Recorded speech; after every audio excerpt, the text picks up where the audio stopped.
Oi, pessoal, sou o professor Dantas, da Universidade de Brasília, e esse canal a gente desenvolveu para dar suporte à disciplina de auditoria. Bom, esse vídeo é uma sequência, a gente dividiu em duas partes, essa seria a parte 2 do vídeo relativo à auditoria do ciclo de ativos de longo prazo, especial, a gente está falando especificamente sobre ativos imobilizados e intangíveis. Vou compartilhar aqui a tela.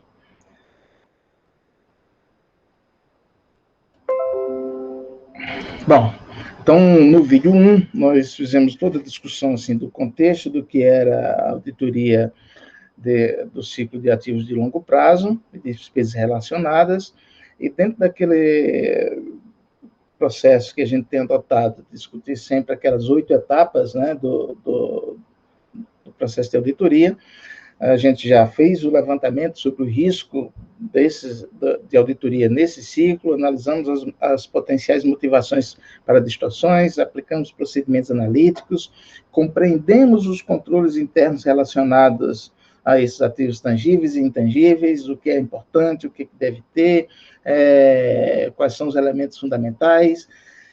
Discutimos como determinar os controles relevantes. Esses controles relevantes devem ser objeto de teste por parte da auditoria e os resultados desses testes devem ser analisados. E as consequências são, se os controles internos relacionados a esse ciclo forem bons, efetivos, confiáveis, você pode ter um reflexo nos procedimentos substantivos de reduzir um pouco a carga desses procedimentos substantivos. Se, ao contrário, os procedimentos, os testes de controle, a avaliação do controle concluir que o controle é frágil, não eficaz, então, aí, quando chegar nos procedimentos substantivos, eu tenho que planejar procedimentos substantivos muito mais robustos para responder por esse risco de auditoria. Bom, então, a gente está nessa 8ª etapa, né, que é a aplicação dos procedimentos substantivos planejados. Aqui a gente volta sempre, pessoal, para aquelas 5 categorias de afirmação que norteiam o trabalho do auditor, né, que são as assertions. Então, a primeira coisa, categoria existência, ocorrência, né? Ou seja, aqui eu estou preocupado em constatar, em confirmar se todos os ativos registrados efetivamente existem e se todas as transações de compras e vendas que ocorreram efetivamente, que estão registrados efetivamente ocorreram. Então, fundamentalmente, eu estou pensando nesses dois tipos de enfoque, né? Então, que tipo de procedimento eu posso pensar em relação a isso? Eu posso examinar os registros de compras ou vendas significativas, né? Então, por exemplo, eu identifico aquilo que está registrado e vou verificar se efetivamente essas compras ou essas vendas efetivamente ocorreram. Eu posso examinar os inventários realizados, a gente discutiu no vídeo 1 o quanto é importante essa questão dos inventários, né? Eu tenho que examinar o inventário realizado para concluir se efetivamente eu tenho evidências, né, de que aqueles ativos efetivamente que estão registrados efetivamente existem. Eu posso fazer um exame físico, complementar esse inventário com o exame físico, que aí é minha responsabilidade, eu vou atrás, né, eu vou identificar a partir de uma amostra, e eu posso percorrer as instalações para verificar eventuais obsolescências, porque se eu identificar que existem itens obsoletos, esses itens não atendem à condição de ser tratados como ativos e eles deveriam ser baixados, né? Então, isso aí é a parte de existência e ocorrência. Na integridade, é o caminho inverso, né? Na integridade, qual é a minha preocupação? A minha preocupação é que existem ativos que não estejam registrados contabilmente, ou tenham ocorrido determinadas transações de compra ou venda de imobilizado, de intangíveis, que não estão registrados. Então, o caminho inverso, né? Então, nesse caso, a preocupação é identificar, assim, eu vou para o mundo do concreto e vou verificar como é que ele foi tratado. Então, eu posso, a partir de um determinado evento, né, que chegou, algum tipo de registro dos bens, dos ativos que foram entregues lá na área de recebimento, na área do almoxarifado, por exemplo, verificar se isso foi adequadamente contabilizado, registrado como ativo, né? Se isso foi adequadamente tratado. Eu posso pegar os valores pagos, verificar como é que, eventualmente, esses valores, essas transações foram registradas, se está apropriado.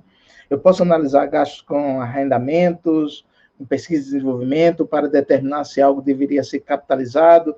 Então, pesquisa e desenvolvimento, assim, por exemplo, se for na parte de desenvolvimento, tem que estar contabilizado como ativo, né? A gente já acabou de discutir no finalzinho do vídeo 1. Já se for parte de pesquisa, ele deve ser tratado como despesa, né?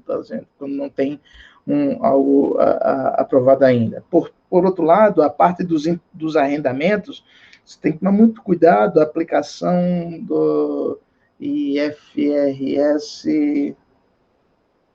acho que é o 18, não tenho certeza, é 16. O de arrendamento mercantil, né? Quer dizer, então, por exemplo, em que momento aquilo caracteriza como um item que deva ser reconhecido como imobilizado da empresa, né? Por exemplo, se você tem um arrendamento de longo prazo, você tem que ser registrado como um imobilizado da empresa e reconhecer o passivo. Né? Então, você tem que reconhecer. Antigamente, a discussão era arrendamento operacional. Arrendamento operacional, você reconhece só o pagamento do aluguel. Agora, não. Você tem um contrato de longo prazo, aquele item que está contratado vai ser registrado como um ativo imobilizado. Esse ativo imobilizado vai ser objeto de amortização ao longo do... amortização não. Depreciação ao longo do tempo. E, naquele momento inicial, eu também reconheci um passivo. E esse passivo incorreu no reconhecimento, apropriação de juros, porque ele é reconhecido a valor presente, e aí depois ele vai ser tratado como juros. Então, eu vou, a partir do momento do reconhecimento inicial, o ativo é objeto de depreciação e o passivo é tratado como um endividamento, e aí sofre as consequências do reconhecimento das despesas de juros. Então, é muito, assim, talvez seja o item mais importante do ponto de vista de integridade para você considerar hoje. Ou seja, os ativos que estão sob posse, domínio, controle da entidade devem ser tratados como imobilizado, tá bom? E não mais o conceito de pagamento de aluguel, tá? Ele é tratado como imobilizado normal. Direitos e obrigações, né? A entidade detém o domínio, a posse, o controle dos ativos, o que a gente acabou de falar. Tem algum tipo de restrição, né? Então, um primeiro exemplo poderia ser exatamente aquele que a gente acabou de discutir sobre o arrendamento, mas eu tenho também a necessidade de identificar o seguinte, ó, alguns dos itens do imobilizado foram oferecidos em garantia, tem obrigações em relação a eles, eu tenho que deixar isso claro. Às vezes não muda o valor. Por exemplo, quando ele é oferecido em garantia, a empresa tem uma linha de crédito no banco que ofereceu a estrutura do imobilizado, alguns itens de imobilizado como garantia. Pronto, normal, ele continua sendo ativo da empresa, um ativo imobilizado. A minha preocupação é deixar claro que aquele ativo, por meio da evidenciação contábil, na divulgação financeira, nas notas explicativas, eu tenho que divulgar que aquele item está vinculado em garantia de um outro tipo de operação, tá? Por quê? Porque eu tenho, mas eu tenho algum tipo de obrigação que está vinculada àquele ativo, tá bom? Avaliação e alocação, essa aqui é uma área absolutamente crítica no ciclo de auditoria de ativos de longo prazo, porque vai pegar todas aquelas partes que a gente já discutiu sobre no vídeo 1, sobre a subjetividade, né? Quer dizer, julgamento. Então, eu tenho que determinar se foram baixados ativos sem valor econômico, ou seja, os ativos obsoletos eles foram baixados. Eu tenho que examinar se o processo de estimação da vida útil e valor residual faz sentido, reflete efetivamente a essência econômica daquele bem. Eu tenho que identificar se os casos que mereceriam ser tratados como impairment efetivamente o foram. Eu tenho que verificar se não foram capitalizados gastos relativos à despesa, ou seja, é uma despesa é um gasto para manutenção de determinado bem que não vai aumentar a vida útil, portanto, aquilo é uma despesa e não ativação, né? E eu tenho que fazer um recálculo das planilhas de depreciação e amortização. Depois de ter convicção de que a política da entidade faz sentido, eu tenho que fazer os testes para verificar se estão adequadamente avaliados e controlados. Fundamentalmente, pessoal, se a empresa, em tese, deve ter um sistema que permita o controle desses itens imobilizados, até porque todo o processo de registro no ativo, reconhecimento de depreciação, venda, impairment, todos eles vai ser por ativo individualizado. Bom? E, por fim, a gente tem aquela parte de apresentação e divulgação. Aí eu tenho que ter as notas explicativas relativas a esse ciclo têm que ser muito ricas, principalmente no sentido de deixar claro quais são as políticas de reconhecimento da depreciação, de impairment, quais são os valores médios de reconhecimento dessas perdas, qual a estimativa de vida útil, faço assim por grupo de ativos, esses ativos têm uma vida útil estimada média de tanto, né? Se eventualmente você não utilizar a vida, você pode utilizar o uso, por que se decidiu por um critério ou outro, quais são as principais informações relacionadas a isso, tá bom? Se está adequadamente classificado, para estar imobilizado, é um imobilizado de uso nas atividades operacionais da empresa. Esse bem agora não vou utilizar, tem que sair de imobilizado, vai para onde? Ele fica um ativo, tem até uma norma, um CPC específico, mas que são os ativos mantidos para venda, né? Então, ele sai de imobilizado e ele fica lá, só que ele vai ser mensurado, nesse momento dessa transição, pelo valor de expectativa de realização, né? E aí ele tem que ser registrado em contraparte, né? Identificar circunstâncias não usuais, e essas circunstâncias não usuais têm que ser objeto de divulgação. Bom, tudo isso, pessoal, se vocês procurarem no livro-texto, nas páginas 527 e 528, tem um exemplo completo de um programa de auditoria para ativo imobilizado. Bem interessante. Ok? Bom, como a gente tem discutido, pessoal, um dos itens fundamentais para uma auditoria de ativos de longo prazo é a questão do impairment. Na realidade, não é que isso é específico de ativos de longo prazo. O impairment, na realidade, se aplica a qualquer tipo de ativo. Mas talvez, exatamente pela natureza de longo prazo dos ativos permanentes intangíveis, né, aqui ele se aplica de forma muito mais crítica. Por quê? Porque um ativo de giro, em tese, claro que eu tenho que ter a preocupação, mas em tese não dá tempo ele sofrer impairment. Compra, vende, compra, vende, compra, vende, não dá tempo de sofrer impairment. Mas os ativos de longo prazo, por definição, estão muito mais sujeitos a isso. Por isso que eles impactam, regra geral, eles impactam de forma mais relevante esses ativos de longo prazo. E eles podem sofrer impairment, assim, por exemplo, devido à obsolescência tecnológica ou novas técnicas de produção, ressaltando, já ressaltei no vídeo 1, e estou ressaltando agora mais uma vez, por exemplo, o que é que se espera? Que com a inovação tecnológica provocada pelo 5G, isso aqui seja o tema da hora, como se diz. Tá? Assim, muito importante que o auditor tenha convicção de que esses ativos imobilizados, o valor desses ativos imobilizados não serão afetados em função de uma eventual obsolescência tecnológica pela implantação do 5G. Como é que isso vai acontecer? Dizem os especialistas que isso vai ser muito forte e vai ser muito rápido. Tá? Então, a gente tem aí um cenário bem interessante para acompanhar a partir do próximo ano. Então, se há evidências de impairment do ativo, o que é a evidência do impairment? Surgiu uma tecnologia nova, o ativo passou a ser pouco utilizado, então você começa, tem um sinal de quê? Aí você vai ter que fazer o teste. Ter o sinal de que o indício do impairment não significa necessariamente que você vai reduzir o valor do ativo. Significa que o teste deve ser realizado. E como é que esse teste é realizado? Você tem que fazer a estimativa dos benefícios econômicos futuros derivados do ativo, né? Ou a determinação do valor em uso, depois tem que compará-lo com o valor contábil. Se o valor do benefício for menor do que o valor contábil, você reconhece como impairment. Se for maior, deixa do jeito que está, tá bom? Recomendo fortemente, nesse caso, considerar tanto o CPC 01, que trata do impairment, né? Como o CPC 27. O impairment é tão crítico, pessoal, de que, por exemplo, no nosso caso, o CPC, ele foi o nosso primeiro CPC, foi o de impairment. Por quê? Porque nós, no Brasil, nós não estávamos acostumados a lidar com isso.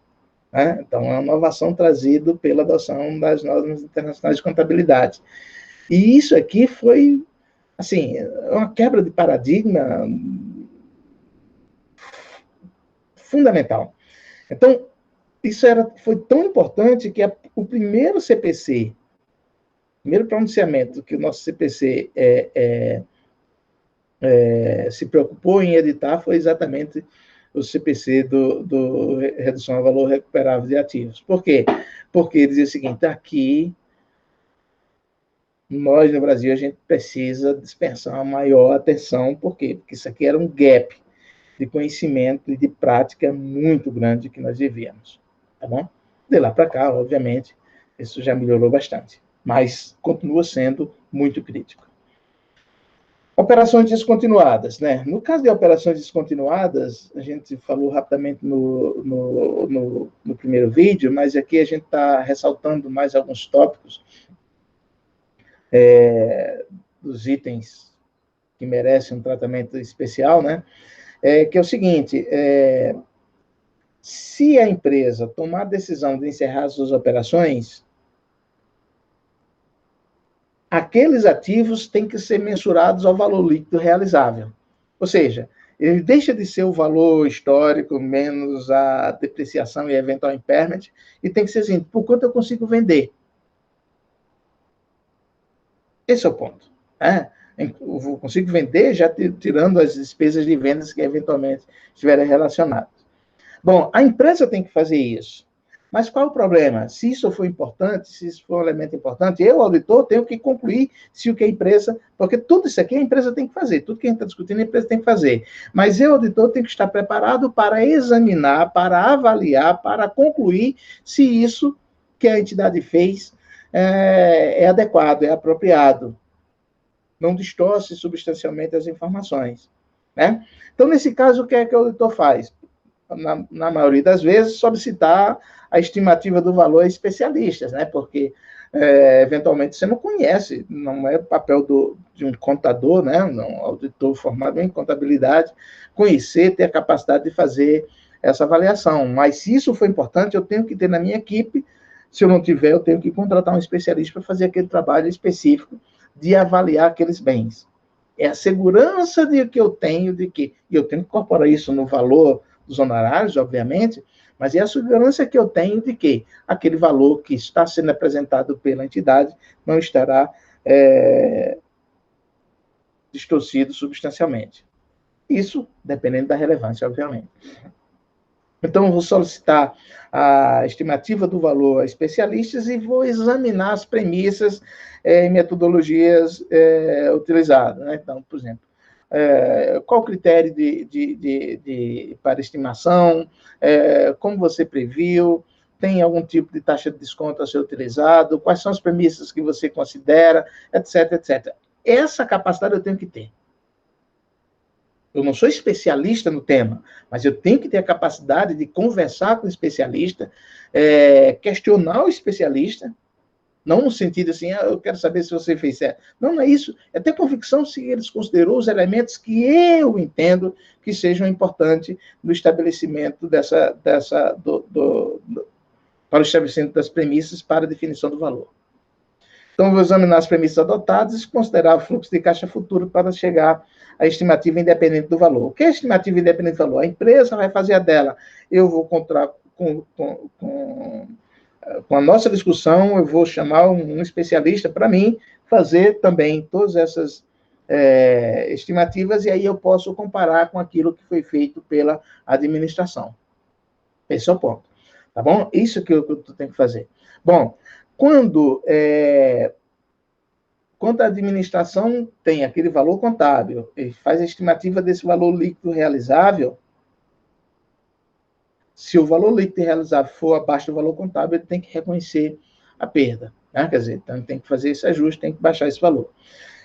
A natureza da descontinuidade e o valor baixado devem ser divulgados em nota explicativa. Outra vez, pessoal, lembra a gente já discutiu na última aula, no encontro síncrono, né? A importância que... Aqui a gente está apontando... Olha só, quanto mais subjetividade a gente tiver envolvido no processo, maior a necessidade de tratarmos esses julgamentos como item de divulgação. Quanto mais subjetivo for o julgamento, maior é a necessidade de eu deixar claro na divulgação financeira, no disclosure, quais são os critérios que eu utilizei. Isso a empresa, e o papel do auditor vai ser exigir isso, deixar claro isso.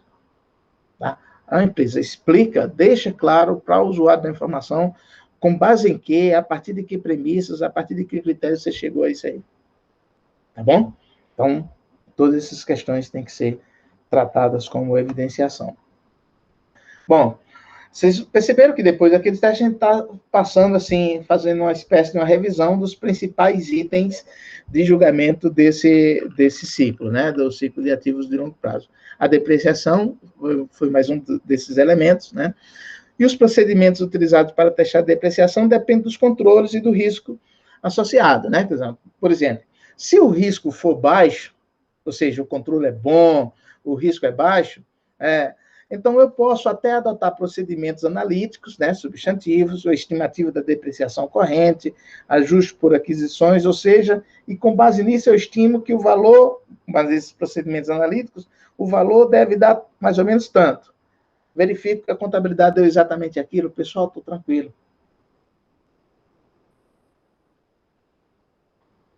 Então, assim, às vezes o procedimento analítico é suficiente por si só para testar, para ter convicção de que a informação é fidedigna, não tem distorções materiais. Né? Porque se eu já compreendi o controle, já sei como é que é feito, e a partir do que existia de saldo, das novas aquisições, vendas, faço todos os ajustes, faço uma estimativa do valor e chego à conclusão de que o valor que foi divulgado, ele é razoavelmente esse aqui, aproximadamente esse. Pronto, está resolvido o problema, gente.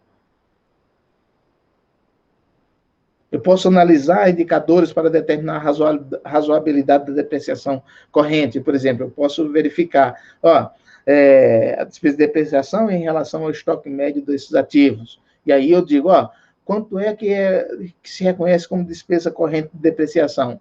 Dá tantos por cento. Tantos por cento equivaleria a um valor residual de tanto, uma estimativa de vida útil de tanto. Pronto.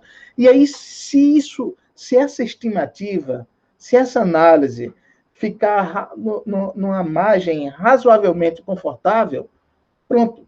Se o risco é baixo, isso pode ser suficiente para mim.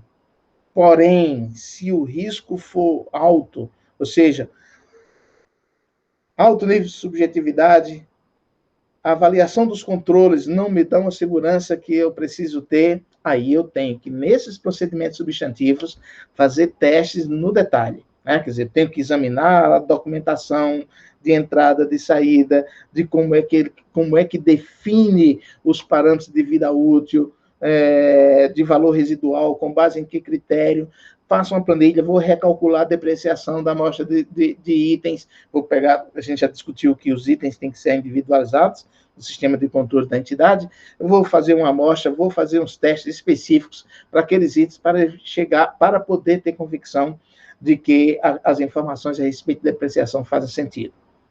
Tá? Então, eu tenho dois tipos de procedimentos muito distintos, dependendo do grau de confiança, o grau de risco que eu, auditor, estou correndo. Tá bom? Ativos intangíveis, né? Pode ser difícil determinar quais custos devem ser capitalizados, especialmente para o desenvolvimento internamente, é aquela questão de pesquisa e desenvolvimento, né, que a gente está falando. E o auditor deve revisar a política contábil da empresa para assegurar o atendimento aos preceitos contábeis. A administração, como é que você faz?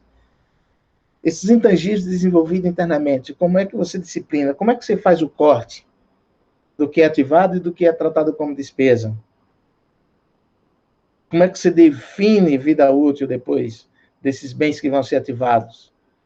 Como é que você faz a amortização? Tá? Então, assim, não tem outro jeito, né, pessoal? Perguntar, perguntar, perguntar, perguntar, perguntar. A partir do momento que você já perguntou tudo que tinha que perguntar, o próximo passo vai ser o quê? Agora eu vou testar se aquilo que você me disse que faz e que aparentemente faz sentido, efetivamente é o que está sendo aplicado, né? Então, assim, ele pode ser difícil determinar a amortização apropriada, que depende da expectativa da vida útil econômica, ou às vezes legal, né? Aquela coisa, eu tenho um contrato que diz que eu posso utilizar aquela patente por um determinado tempo. Às vezes, esse tipo de contrato para determinado tipo de produto pode ser muito interessante e facilita muito, né? Então, o que é que o autor pode fazer? Pode rever publicações comerciais da concorrência, lançamento de novos produtos que reduzam o valor daquele ativo intangível, né? Um produto concorrente pode reduzir substancialmente o valor daquele ativo intangível que você tem, né? Eu posso perguntar ao cliente, posso perguntar a especialistas, assessores jurídicos, para entender os contratos do ponto de vista legal, aquelas cláusulas que me dão direito de usar determinada marca durante determinado tempo, uma patente ou alguma coisa desse tipo. E rever os procedimentos do cliente para determinar quando o impairment deve ser reconhecido. Outra vez, pessoal, vocês percebam que em todo esse ciclo a gente tem, em todos eles, em todos os pontos, exceto no valor da aquisição de um ativo imobilizado, em todos os outros é só subjetividade, julgamento ao extremo, tá? Por isso, a criticidade desse ciclo de auditoria. Sobre recursos naturais, né? Sobre recursos naturais, a gente falou rapidamente assim, no tópico anterior, mas agora a gente vai fechar um pouco isso, né? Olha só, pessoal, recursos naturais, uma empresa que comprou uma área para fazer exploração mineral. Comprou uma área para fazer exploração mineral.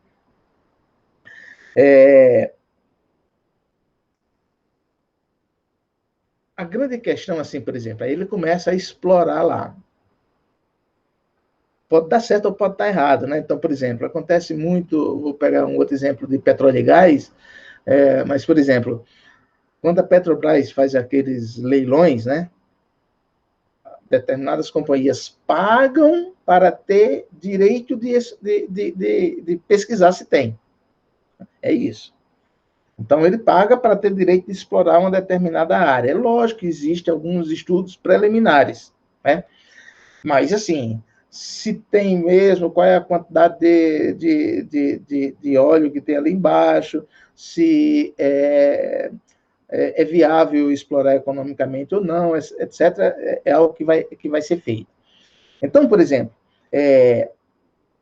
o valor daquele ativo, eu tenho o valor, no primeiro momento, assim, por exemplo, concessão poderia ser um valor, mas, assim, o que ele vai ser ativado? Ele vai ser ativado na medida em que ele gerar benefício econômico futuro. Enquanto eu tiver no grau de incerteza, assim, por exemplo, a probabilidade de eu não poder capitalizar aquele tipo de gasto, ele é importante, tá bom? Então, as companhias devem ter procedimento para identificar custos, né? Assim, por exemplo, isso aqui vai ser ativado na exploração, e aí eu vou voltar agora para o exemplo da mina. Eu comprei uma determinada área para explorar minério de ferro. Então, o que é que eu vou ativando ali? Por exemplo, o imobilizado. A estrutura que eu vou montando para poder explorar, eu vou incorporar, vai ser imobilizado. Então, por exemplo, uma estrutura de trilhos para ter escoar, tudo isso aqui faz parte da estrutura do imobilizado, tá bom? E isso deve ser ativado, né? Já a pesquisa sobre determinadas coisas, isso não pode, mas a estrutura que eu estou montando, ela vai ser ativada. Então, a primeira dificuldade é essa: que tipo de gasto eu ativo, que tipo de gasto eu não ativo. Ou seja, que tipo de gasto eu vou capitalizar e que tipo de gasto eu não vou capitalizar, ou seja, eu vou tratar como despesa. A segunda coisa que é o seguinte: o valor daquela área para a empresa, ela vai depender fundamentalmente do que tem a ser explorado. Do que tem a ser explorado. Então, por exemplo, a mina. Quanto vale a mina? A mina vale, em tese, minério de ferro, em tese, pela capacidade de produção da coisa, pelo estoque de minério de ferro que tem ali embaixo. Bom, quanto tem? Bom, se perguntar para nós contadores, a gente não vai saber responder, mas tem especialistas que fazem esse tipo de estimativa, que sabem fazer esse tipo de estimativa. Os geólogos, coisa desse tipo, acho que é a geologia que estuda essa área. Então, esse pessoal consegue fazer. Eu não consigo. O contador não consegue, não tem nem competência para isso. Mas os especialistas da área, que seriam os geólogos, esses conseguem. E aí eles vão determinar quanto é que vale aquilo lá. Bom, se a empresa vai fazer isso, pessoal, a empresa tem que determinar quanto vale. A empresa contratou os geólogos. Qual é o grande problema? Ele vai aqui, vai apresentar um laudo, ele apresenta para você. Que tipo de capacidade você, contador, auditor, formado em contabilidade, tem de concluir de que aquilo não está materialmente distorcido? De que o valor não é aquele? É claro que você não tem competência para aquilo. Então, o que é que acontece? A companhia contrata os especialistas dela para estimar o valor. Eu, auditor, tenho que contratar também especialista para revisar aquilo que foi feito pelo especialista da empresa.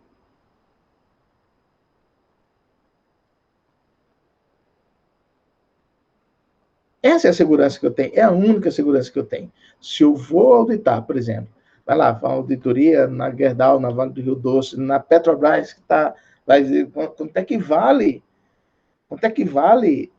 Está lá embaixo, no pré-sal de reservas.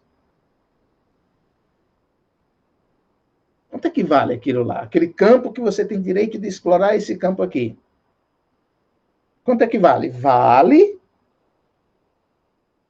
a quantidade, né? E aí depende do preço também, lógico, né? Mas a quantidade de metros, não sei se é metros cúbicos, não, barris de petróleo que tem ali embaixo, de óleo cru, aí depois você transforma nisso, transforma naquilo. E a exploração ainda gera um outro benefício, que é o gás. Imagina, o gás também tem um valor. Então, como é que você vai estimar isso aí? Isso não é papel do contador, mas é fundamental para o auditor, contador, opinar sobre as demonstrações financeiras. Só que para isso você tem que ter a atuação de um especialista. Senão você não tem condições de concluir se essas informações não estão materialmente distorcidas. Bom, e quando eu exploro o minério de ferro? Quando eu exploro o minério de ferro, ou gás, qualquer tipo de recurso natural, na hora que eu exploro esse minério, reconheço o que a gente chama de exaustão. Ele sai daqui e vai direto para o estoque. Crédito na conta de exaustão acumulada aqui embaixo, débito no estoque, vai lá para o custo do estoque. Tá bom? Vai sempre para o estoque. A exaustão vai sempre para o estoque. Porque eu estou exaurindo. Eu tenho um valor que foi determinado nessa estimativa aí, feita pelo analista, pelos especialistas, desculpe, e a partir do momento em que eu vou utilizando aqueles bens, eu vou jogando para o estoque. E, na medida em que eu vou fazendo isso, já tenho que fazer também, algo que a gente discutiu no vídeo 1, reconhecer a necessidade que eu tenho de recompor o dano ambiental que eu estou fazendo. Então, por exemplo, quando terminar aquilo ali, eu tenho que recuperar o dano ambiental de tal forma, de acordo com o que está previsto na legislação. Outra vez, vou precisar de um especialista para saber se a empresa está reconhecendo essa provisão. Essa provisão eu vou colocar no passivo, qual é a contrapartida dela? Custo do estoque. Claro! Isso significa que a produção de um barril de petróleo é o custo que eu tenho para tirar o barril lá de baixo, o barril de petróleo ali de baixo, mais o custo que eu vou ter que gastar lá no futuro, daqui a 5, 10, 15, 20 anos, para recuperar o dano porque eu tirei um barril de petróleo de cá. Claro que você vai fazer, você faz uma análise geral, a partir da estimativa que tem, quantos milhões de barris, milhões de toneladas de minério de ferro você vai tirar, e aí, a partir do momento que você for tirando, você vai reconhecendo a provisão contra o custo do produto. Por que é custo do produto? Porque aquele gasto que eu vou ter daqui a 20 anos é custo do estoque que eu estou construindo hoje. E, portanto, quando eu vender o produto, eu tenho que vender por um preço que vai pagar o custo de explorar aquele produto hoje, mais o custo de eu recuperar o dano ambiental daqui a 15, 20, 25 anos. Tem que fazer. Se eu não fizer essa provisão, pessoal, os acionistas de hoje estariam sendo beneficiados pela distribuição, pelo lucro na venda do produto, e os acionistas lá do futuro eram que iam arcar com o custo. Por isso que não pode. Por isso que a contabilidade é absolutamente sábia quando ela chega e diz o seguinte: não, esse custo que você está tendo aqui em 2047, ele refere-se a um evento que aconteceu em 2020. Está tratado como custo lá em 2020. Em 2047 está sendo apenas a saída de caixa. Qual o problema, pessoal? Estimativa de quanto você vai gastar lá em 2047. Imagina. Difícil pra caramba. Mas tem que ser feito. A melhor estimativa possível, dadas as informações disponíveis. Essa é a missão da empresa, do contador, ao preparar as demonstrações financeiras. Essa é a missão do auditor ao auditar essas demonstrações financeiras. É assegurar que as melhores informações disponíveis são aquelas que estão sendo apresentadas. Ah, eu não tenho como fazer. Peraí, como é que você faz esse negócio? Como é que você vende, então? Se você não sabe nem quanto custa. É claro que a empresa tem a estimativa. E é claro que não é uma estimativa precisa, senão não era uma estimativa. Mas ter capacidade de definir um valor, tem. E é isso que se cobra das empresas na preparação da divulgação financeira, e isso é que se cobra o papel do auditor em avaliar se esses critérios estão sendo observados. Ok? Outros exemplos de recursos naturais, por exemplo, a gente tem muito aqui no Brasil, a plantação de eucalipto. Aí entra a discussão de ativos biológicos. Como definir o valor de um ativo biológico? Se planta eucalipto, ele vai ser mensurado pelo valor justo. Ele é uma planta desse tamanho. Aí ele vai crescendo. À medida que ele vai crescendo, o valor justo daquela planta ali vai sendo alterado. Eu não sou especialista em ativos biológicos, mas, assim, já li bastante sobre o tema, porque eu acho interessantíssimo. Ativos biológicos. O Brasil tende a ser o país em que há maior oportunidade de desenvolvimento de pesquisas em ativos biológicos. Por quê? Porque é um país onde o agronegócio ele é muito forte e é a principal área de ativos biológicos. Bem interessante.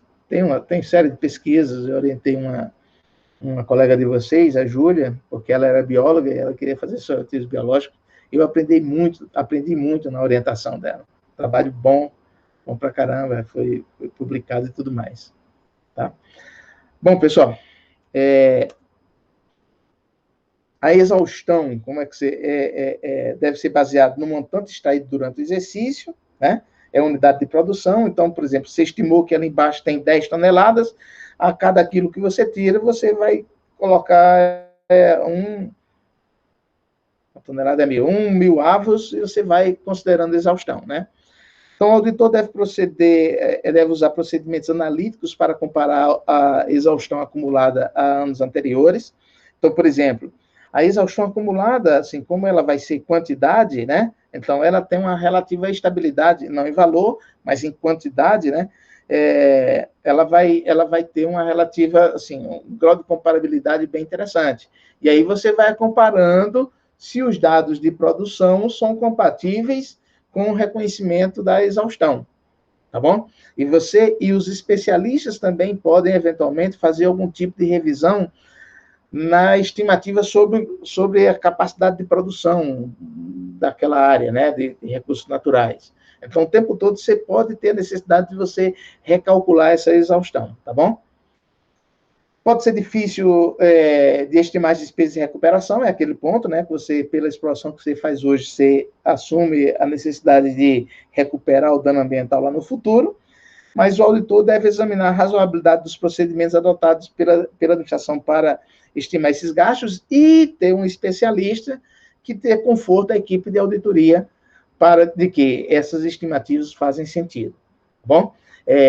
Volto a dizer, como são estimativas, não se exige que eles sejam precisos, mas eles têm que ser absolutamente razoáveis e eles devem considerar as melhores informações disponíveis que a gente tem.